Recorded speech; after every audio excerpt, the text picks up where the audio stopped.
Hey, welcome back to Rolling Hills Farm. No sooner do we have first crop done than we've got the combine out,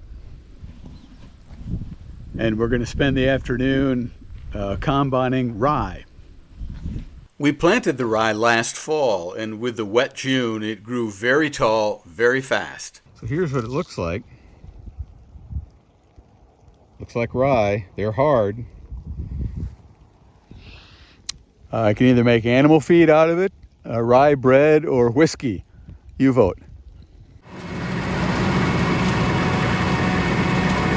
We've been trying to squeeze in swathing nights after baling, just a little at a time, to get that field ready to go. And so this morning, I finished going over the combine, checked everything, greased it all up, and we'll be ready to head out and combine.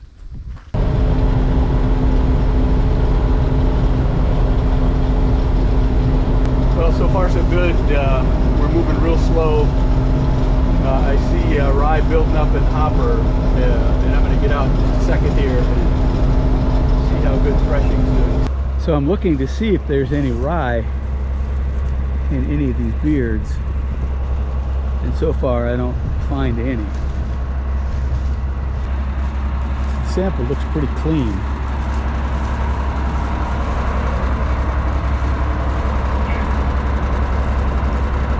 All these little rye beards, and they're empty. We've got a limited window to combine here because you can see clouds building. It's supposed to be significant rain by tonight, so I'm going to do what I can to get around this field and get this rye off today.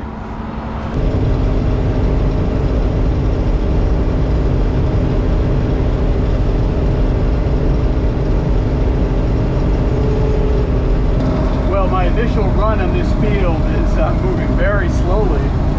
I'm in first gear and I'm not even up all the way on my hydrostatic because there's so much straw. I can feel it going through the combine. You know, there might be a little bit of moisture on this outside row, but there's just a lot of volume and really not a lot of grain. It's funny, the rye made a lot of straw, but I'm not yielding that much grain at the hopper.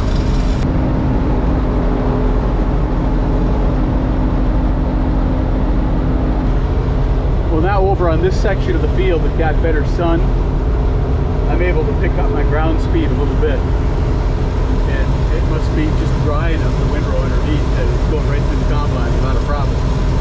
But, so I'm up into second gear.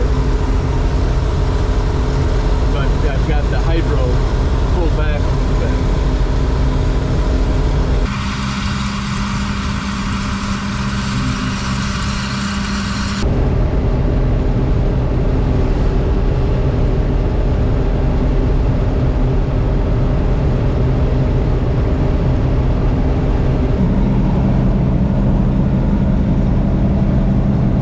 Well, this will be a partial dump after a couple of rounds.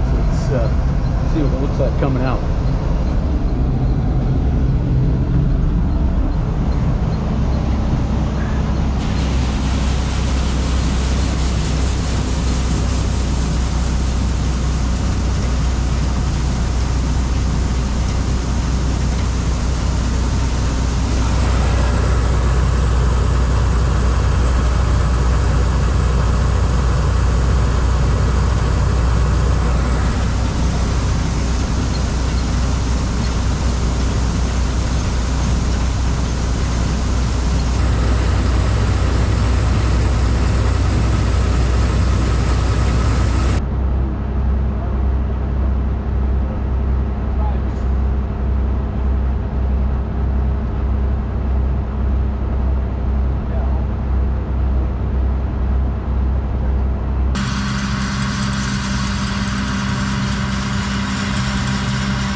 Back hilltop is so heavy back here.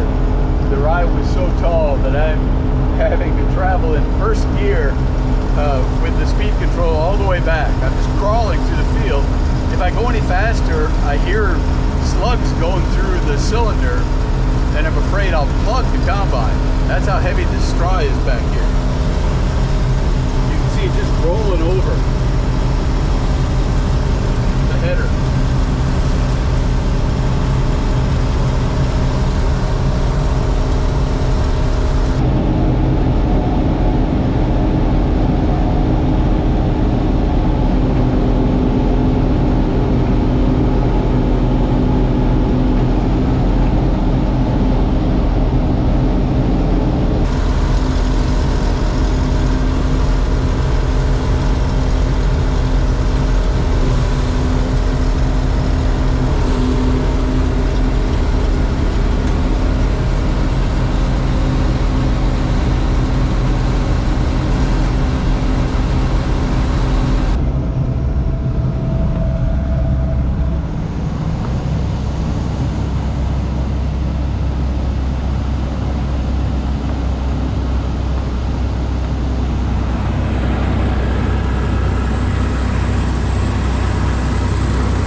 Broken chaffer with just a few rows left to go. So its effectiveness is reduced, but it's still working. Unfortunately, it's going to allow more trash in the sample. I got rain coming, so I need to get this up. So I'm just hoping this will hold together till I can get this field done.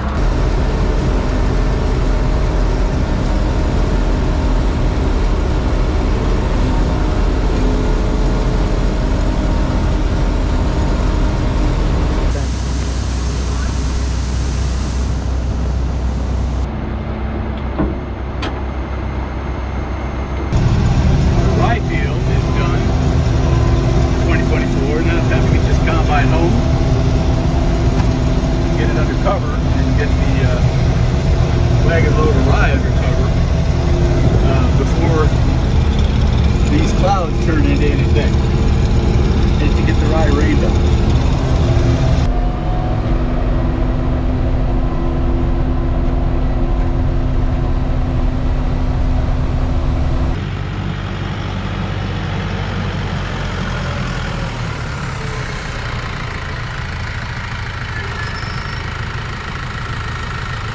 So a couple days later, it was time to get out into the fields and move the rest of the round bales on.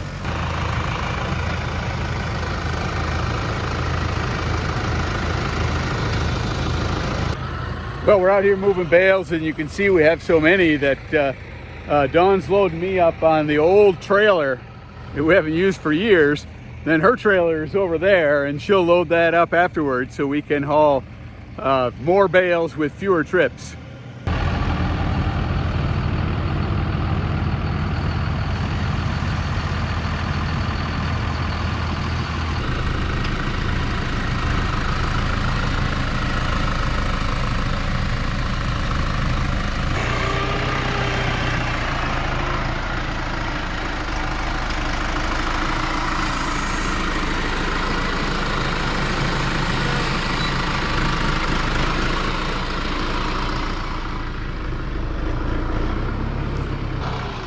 As in past years, Dawn uses a color code flag system. She writes the name of each field on the flag, and then she keeps a key in the cab of her tractor, which is our tractor that we feed with in the winter. And so by the color flag, she knows what field the hay came from. And we're very careful to mix up the alfalfa bales with the high quality grass bales. We've got some lower old fields that are pretty weedy, and we keep track of all that to give a mix of hay to the cows, so they're not just getting one lot of hay at any given time. And also, if we've got any underperforming cattle, they'll go into a separate pen and they'll get a higher quality hay, second crop hay or pure alfalfa. And you can see the alfalfa pile is segregated up here from the various fields of alfalfa, and the second crop will go with it right alongside there.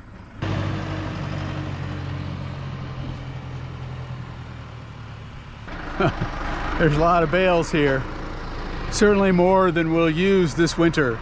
So, and that's really good news. We'll come through the winter with a surplus of I'm estimating 100 bales, depending on what we do on second crop. And that's going to give us a chance to add to the herd a little bit this year. We're going to retain at least 4 heifers, maybe 5, and that'll be future herd growth. So up next on the farm is combining oats. We've got 4 oat fields, or 3 oat fields and 1 barley field to do. And then we're going to start thinking about second crop. I hope you stick with us and watch then. Thanks for watching. We'll see you soon.